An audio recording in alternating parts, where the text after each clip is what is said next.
નમસ્કાર, હું છું પ્રિયા અને તમે જોઈ રહ્યા છો જનતા કી જાણકારી ન્યૂઝ। નજર કરીએ આજના સમાચાર ઉપર। સોમનાથના ધારાસભ્ય વિમલભાઈ ચુડાસમા દ્વારા પ્રભાસ પાટણ વોર્ડ નંબર 2 અને 3માં ચોમાસામાં વરસાદના કારણે ઘરોમાં પાણી ભરાવાની ફરિયાદને લઈ વોર્ડ નંબર 2 અને 3ના કોર્પોરેટરોને સાથે રાખી સ્થળ નિરીક્ષણ કર્યું હતું। વોર્ડ નંબર 2 સોમનાથ બાયપાસ જે હાઈવે નજીક હોવાના કારણે ભૂગર્ભ ગટરની અછતના લીધે થોડા જ વરસાદમાં ગોઠણડૂબ પાણી ભરાઈ જતા હોય છે। ત્યારે વિમલભાઈ ચુડાસમા દ્વારા નેશનલ હાઈવેના અધિકારીઓને પણ ટેલિફોનિક ચર્ચા કરી તાત્કાલિક અસરથી આ સમસ્યાનું સમાધાન વહેલી તકે થાય તેવી સૂચનાઓ અપાઈ હતી।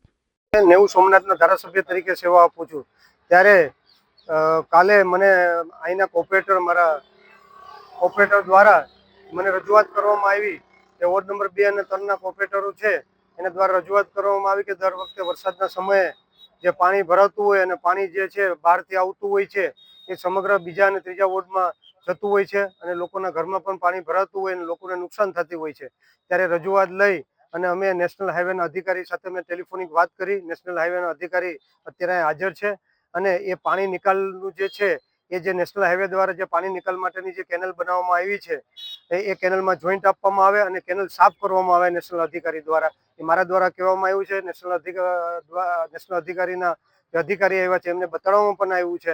એમને ખાતરી આપી છે કે આજ કે કાલેથી આવી અને કેનલ સફાઈ કરવામાં આવશે અને પાણીનું એમાં જોઈન્ટ દેવામાં આવશે જેનાથી પાણીનો નિકાલ છે જે વરસાદી પાણીનું એ પાણીનો નિકાલ દરિયામાં કે નદીમાં થઈ જશે જેનાથી લોકોના ઘરમાં પાણી ન આવી શકે અને બીજા અને ત્રીજા વોર્ડમાં જે રહેતા લોકો દર વખતે મુશ્કેલી પડતી આ વખતે મુશ્કેલી નહીં પડે।